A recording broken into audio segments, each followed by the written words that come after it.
So you're already annoyed because you have to get up, go to work, university, the gym, the madrasa, because you don't want to, you don't feel like it, or because it's hard. Well, there's really one thing between you and your better envisioned life, and that is discipline. I know how you feel, you're sick of having these goals, and you know where to start. Yet when an obstacle comes your way, you give up, waste your potential, and do nothing to end up here again, scrolling on the socials. And the more you see the people that do what you want to do, the more envious, overwhelmed, and bitter you become, to the point where you just hate yourself for always failing, for not pushing through, for quitting again. I've been there, done that, and after countless failures and hating sessions, here's how to actually stay disciplined and love yourself in the process of it. 2 is the most important in my opinion, and not doing tip 5 is the reason why most people fail when things get tough, so stay until the end.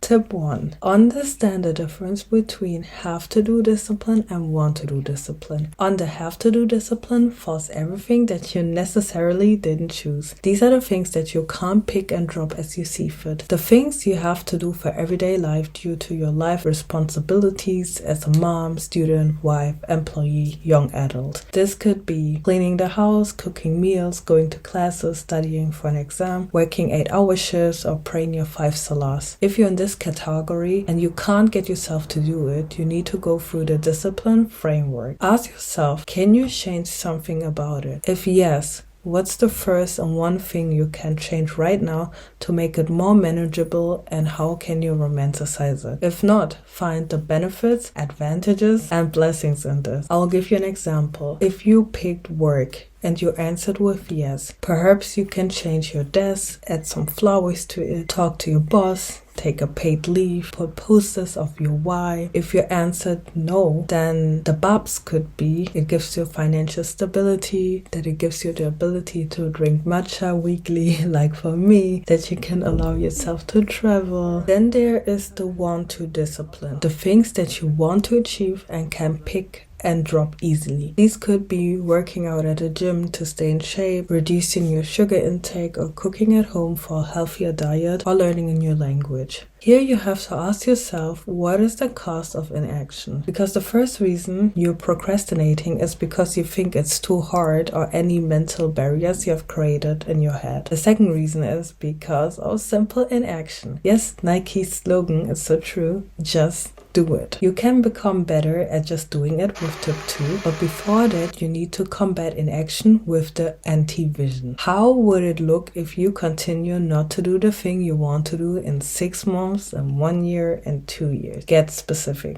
For me, before I started YouTube, I had so many ideas. I've been wanting to do YouTube since I was 12, and I've been filming my life privately before. I was the friend who documented visually. I thought I needed the best equipment, know all editing and public speaking skills, but I don't. While these are helpful, it's not necessary for the beginning. The discomfort of not starting needs to be bigger than the comfort of staying where you are. Years went by, so I started envisioning the anti-vision. If I let more months and years pass, I will not only never have done it, I will also see other creators like me who do the exact same thing with less or the same circumstances and still nail it. I wouldn't be able to trust myself as well, as all I do is dream and not do it. I wouldn't see the film pieces and the process of me becoming a better version of myself because I was afraid. I didn't want that, so I picked up the camera, published my first video. This was my first video. What is your anti-vision? Tip 2. Show up. As Muslims, we already have discipline ingrained in our daily routine, our daily prayers, salah,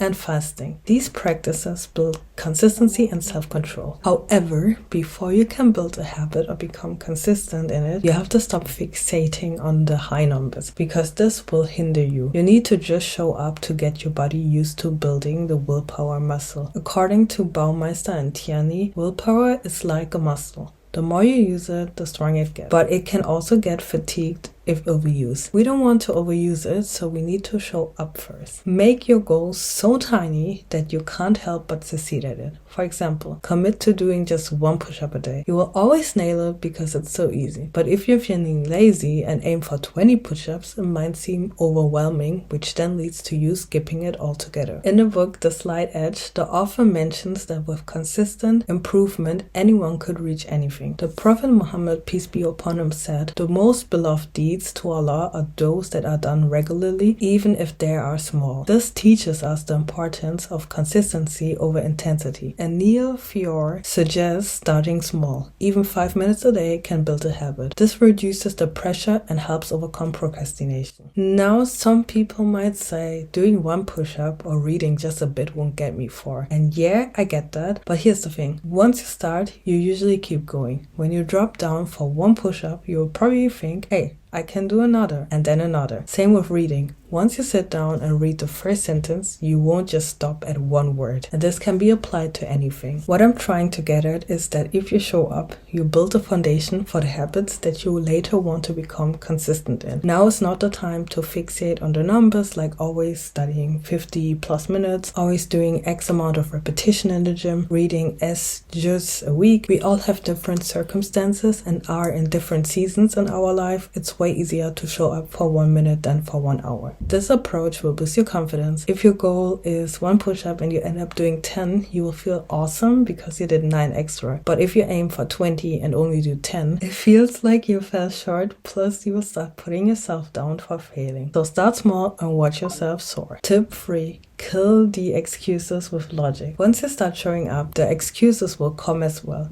especially if you're getting more consistent at showing up. In these cases, you have to hit your excuses hard with ration. Here are some of mine. My excuses for not going to swim classes were I get wet and have to do a whole shower routine with hair care. I've been trying swimming for ages and I never was able to properly swim afterwards. I'm a better runner, let me stick to what I know. I missed the train, so I'll be late. I might as well not go. It's so hard, my body tires quickly. And here are the reasons I killed it with. Tip 4. I want you to show up for the next 30 days. Don't jam-pack too many habits, but only focus on one area that you want to become more disciplined in and commit to it. You know, these Project 50 or 75 hard are exactly that. These days, you'll figure out what works best for you and document it each day. So after you have shown up studying for 30 days, you may realize that your average study time is 45, not 25 minutes before you need a break. So you have shown up to the gym for 30 days to realize that you repeatedly do 2 reps and don't like breaks in between. So you have started praying sunnahs and realized that praying the sunnahs for Isha works best for you as you're home and you have more time. Boom. You now know what you can work with or what your basis can be, and this is your foundation you will build on and tweak if necessary. Here, the number finally becomes important. Tip 5. The if-then routines. The reason why I would abandon my routines would be due to me becoming sick, being on my period, super exhausted. The days will come when something throws you off course. This could be an injury, sickness, exam season, increased social gatherings like having guests, vacation, your period, seasonal and weather changes, because seasonal depression is real, low iman. Whatever the case might be, you need to prepare for it and create rules you would follow if these happen. You can go back to tip 2 in keeping it small again. Yet I know that for each of the different cases, I have a different energy and discipline level. Therefore, each routine looks different. The rules that you set here are what I call the non-negotiables. You have to imagine it as the emergency fire alarm drill routine. You don't have time or energy or the ability to take everything, if even. So what are the 3 things that you will do and for how long? These are the categories that I came up with: sport, ibadah, nutrition, study, socials, cleaning, socializing, and hobbies. Yet I know when things get tough, these 3 areas are the most important or affected for me: sport, ibadah, and nutrition. Once you get better at sticking to them, you can add the other areas too. So for exam season, the rules could look like this. I have to stick to all my 5 prayers and read at least 1 page of the Quran, do swimming once a week or sport once a week, and eat 1 balanced meal a day, increase in protein, and no snacking before meals. And when it comes to vacation, I probably won't do as much sports, so I will take lots of walks and walk to places as much as possible and try to work out in the morning if it's possible. Then also read one page of the Quran and do Quran journaling for 10 minutes. And I also try to focus on Fajr, Asr, Maghrib on time. And then when it comes to nutrition, eat more fruits and veggies and one snack per day before actual meal. By doing this, you prevent the fallout that most people experience when in these different circumstances, and that happened to me well too often. My focus was more on sports, ibadah and nutrition, as these tend to change the most as observed. Choose your frees and focus on them first before adding the rest. There's also this quote from Jin Quick that I want you to remember. On the days you have only 40% and you give 40%, you gave 100%. Tip 6. Rewards and tracking. Set up the reward and check-in weekly. First, track it with an easy habit tracker. I use OnRise. What could be your reward after each completed week or session?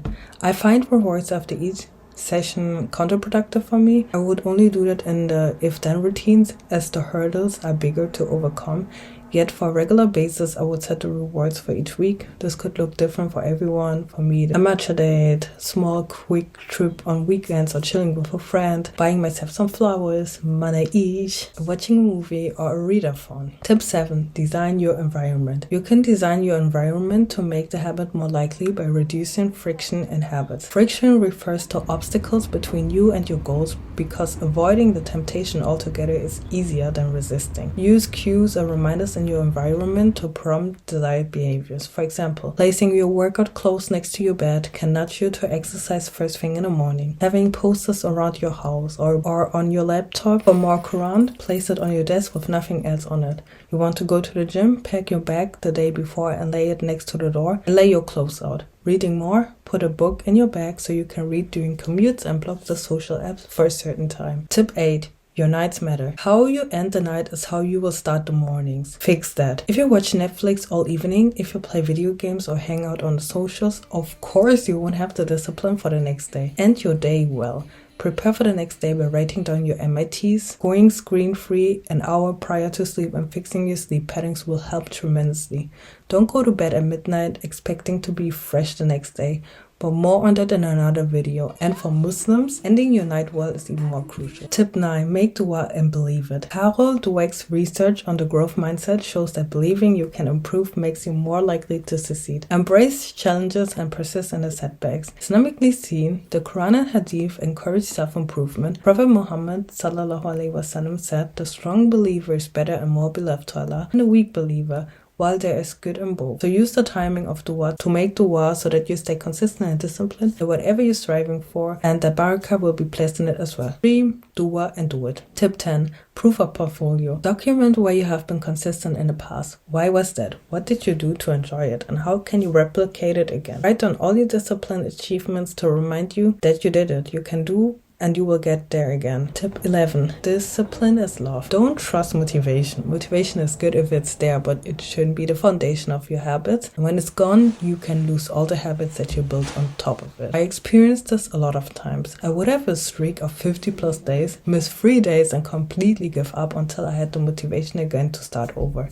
especially in running. Discipline now is about loving enough to do what's best for you, even if you don't like it. Imagine wanting to eat pizza but telling yourself, I love you too much to let you eat that because it will make you feel bad, and I will go a notch further. For Muslims, when it comes to bad habits to break or hard things to do, you love yourself and allow too much to do that because it hurts your soul, your connection to Him, and in the long run was only fleeting and won't benefit your progress and will only make you hate yourself and feel ashamed. When I was trying to quit sugar, using sheer willpower didn't work. It was only when I started treating my body like the amana, trust from Allah, that I had to treat it properly, that I started to work out and eat healthier. So discipline out of self-love or love for your Lord becomes easier and more sustainable. Love versus discipline, and discipline enhances love and respect. Tip 12. Allow slip-ups and failures. Amy Johnson emphasizes that change doesn't require perfection. Accepting slip-ups as part of the process makes it easier to stay disciplined. Islam also teaches us that Allah is most merciful. The Quran says, "Do not despair of the mercy of Allah, embrace your imperfections and keep striving." There will be days you will get sick or are in a bad mental state or have so much going on that you just can't. It's okay. Just get back up and show up the next days or weeks, and don't think that you're now back at square root one. Rest is needed. You don't want to burn out and overstretch your willpower muscle. Do what needs to be done and get back up and continue. Remember, discipline is a journey. Every step you take brings you closer to your goals. You got this. If you do all of these, you will become disciplined and you will go from hating yourself to actually loving yourself. Jazakallah Khairan for staying until the end. You're part of the 20% club, and let me know in the comment section below if you came all the way until the end.